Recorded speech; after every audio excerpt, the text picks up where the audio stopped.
যখনই অভাবে পড়ে যাবেন, আল্লাহ সুবহানাহু ওয়া তাআলার এই দুইটি নাম 33 বার পাঠ করবেন, আপনাকে আল্লাহ তাআলা সম্পদ এমন ভাবে দেওয়া শুরু করবেন যে আপনি কল্পনাও করতে পারবেন না। সম্পদ শুধু আসতেই থাকবে আপনার কল্পনার বাহিরে। সুবহানাল্লাহি ওয়া বিহামদিহি। মহান রব বারবার আমাদেরকে ডেকে বলেছেন, বান্দা আমার কিছু নাম ও গুণবাচক, আমার কিছু বৈশিষ্ট্য রয়েছে যা দ্বারা তোমরা ডাকবে।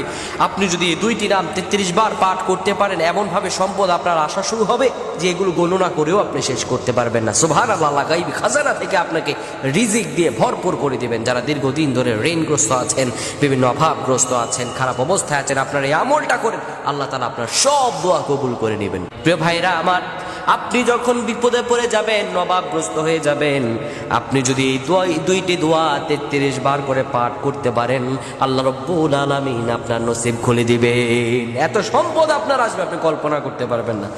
দুইটি দোয়া কি?